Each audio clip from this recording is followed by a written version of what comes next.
outro lugar e se misturou com eles. Deu origem aos samaritanos, que eram odiados pelos judeus. Mas Jesus não tem compromisso com isso. Jesus não faz acepção de pessoas. Tanto que Jesus pregou para a mulher no poço de Jacó, independentemente dos samaritanos serem uma nação misturada. Veja, 721. Em 587 a.C., o reino de Judá é submetido aos babilônios, é levado pelos babilônios para o cativeiro. Então é o cativeiro aqui de Judá. Judá é levado para a Babilônia. Babilônia, cai a Babilônia, vem a Pérsia. Quando vem a Pérsia, Judá volta para a terra. Domínio persa, domínio macedônio. Quando chega nessa época, Israel já voltou. Porque nessa época aqui Israel foi libertado, voltou para a terra. Aí vem o domínio macedônio, eles já estão na terra, mas estão escravos. O domínio macedônico reina sobre eles. Depois da Macedônia vem Roma. É o que Daniel profetizou. Cabeça de ouro, leão alado. Peito e braço de prata, tá certo? Peito e braço de prata, tá aqui, ó, Pérsia. Abdômen de bronze, Macedônia. Pés e pernas de ferro e barro, ou animal terrível, Roma. E aqui chega a época de Cristo. Cristo nasce nessa época. Roma, antes de Cristo, já estava dominando. Aí Cristo nasce na época de Roma. Tá certo? Quando Cristo chega em Jerusalém, ele é recebido pelo povo. Naquela ocasião, naquela festa. Mas ele sabe que aquilo é momentâneo. Que Israel vai rejeitá-lo. E aí ele chora sobre a cidade. Jerusalém, Jerusalém, que mata os profetas são enviados a ti. Bem quis eu ajuntar debaixo das minhas asas, como a galinha faz dos seus filhotes, seus pintinhos. Porém tu não quiseste, por isso será espalhado pela terra. Tá certo? Essa profecia é segundo quando? 70 depois de Cristo. Flávio José é um historiador judeu. Ele diz que as pessoas que criam na profecia de Cristo, tanto cristãos como judeus, quando viram os soldados romanos se mobilizando para vir para perto de Israel, caíram fora. Porque eles disseram, Cristo falou, vai acontecer. E tu vai ganhar essa batalha. Flávio José tentou convencer os judeus de todo jeito para desistirem dessa guerra. Eles foram teimosos e insistiram. O Marechal Tito entrou na terra, destruiu o templo, levou a riqueza do templo de Jerusalém para Roma. E sabe o que foi feito? Um tesouro que foi tirado do templo, juntamente com outros espólios que Roma já tinha, foi construído o Coliseu. O Coliseu é um lugar onde Roma promovia a política do pão e circo. Toda vez que a igreja é destruída, é para que Roma promova a sua política de pão e circo. Hoje também, a mesma coisa. A igreja tem sido perseguida, destruída, espoliada, para que Roma, o sistema político atual, promova a sua política de pão e circo. Futebol, carnaval, barra, festa, tá certo? E destruição da tradição, da moral, através disso. Roma sempre é Roma. Em qualquer lugar onde esteja, tenha o nome que tenha, é sempre a mesma mentalidade. Pode falar. Todos esses reis aí já se foram, né? Já. Essas nações já se foram. Já se foram. Aí você falou uma coisa importantíssima. Israel não passa por causa da promessa de Deus. A promessa de Deus. Eu estou pensando que Ismael também, né? Isso. Passa por causa da promessa. Está lá. Infelizmente se misturaram com aquela região doida lá do islamismo, mas eles estão lá. Então o que acontece? Deus tem a sua promessa, exatamente. A promessa de Deus não cai. Não cai. Eles são uma poderosa nação, são ricos. São extremamente poderosos. Apesar da dispersão, a unidade cultural entre os judeus é preservada ao longo dos anos. Por quê? Porque o judeu respeita a lei. Infelizmente, eles não aceitaram a Cristo, mas eles têm o Antigo Testamento, e eles respeitam. E isso que tem mantido eles vivos. Veja as terras para onde eles foram mandados. Aqui é Israel. Aqui é Israel. Essa coisinha aqui, ó. Israel é menor que o Egito. Quem já viu o Sergipe no mapa? Israel é menor que o Sergipe. É isso aí. Esse pedacinho de terra aqui, ó, é extremamente valioso. Tá certo? Israel, como eles foram mandados? Aqui é Babilônia. Aqui é Pérsia, que hoje é o Irã. Tem judeu até hoje por lá. Até hoje. Aí de lá também saíram por essa terra, norte da África, Europa, aqui ó, Itália, Grécia, Turquia, tá certo? Espanha, Portugal, França, Alemanha, Inglaterra. Eles são espalhados por todos os lugares. E aí depois, quando veio as navegações, vieram para a América. E tem judeu em tudo quanto é lugar do mundo. Por isso que quando Jesus vier, da sua vinda em glória, ele enviará os anjos para reunir dos quatro cantos da terra seu povo que está espalhado. Tá certo? Que está espalhado até hoje. Se os judeus pegassem todos os aviões e fossem para lá, não ia caber. Não ia caber na terra. De tantos judeus que tem espalhado pelo mundo. É a bênção de Deus sobre eles. Israel, o relógio escatológico. Para você entender o mistério desses 18 séculos que Israel ficou fora da terra.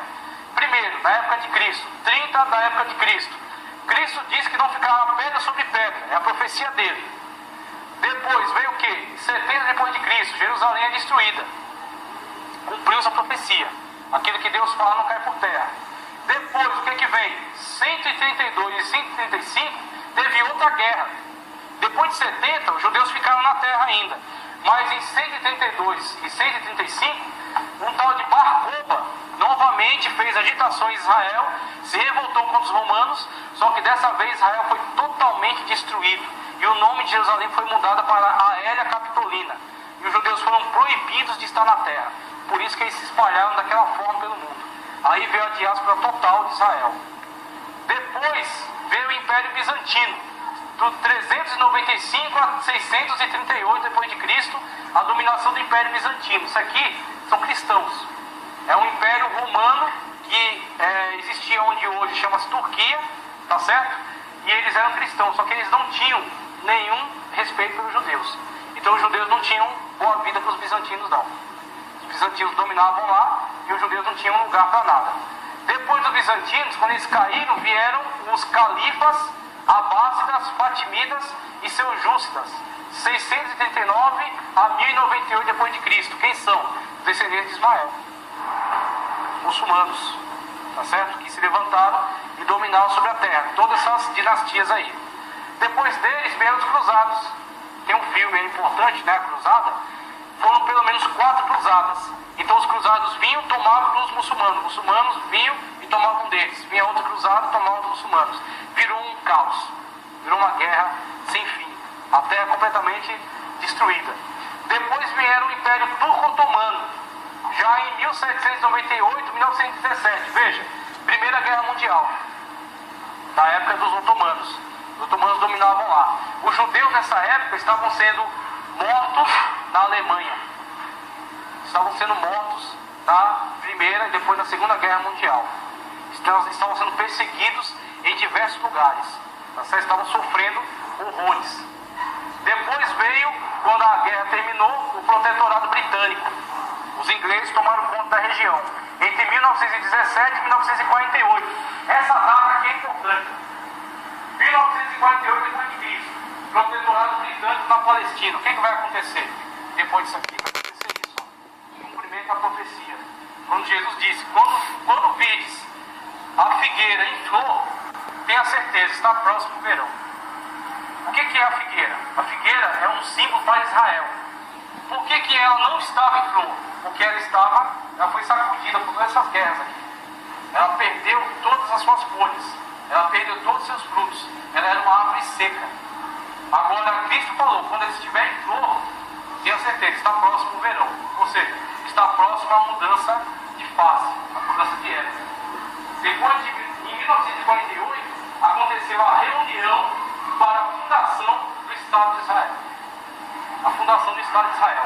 Estava na votação, estava empatado, e através do voto de Oswaldo Aranha, um brasileiro, ele deu um voto chamado voto de Minerva.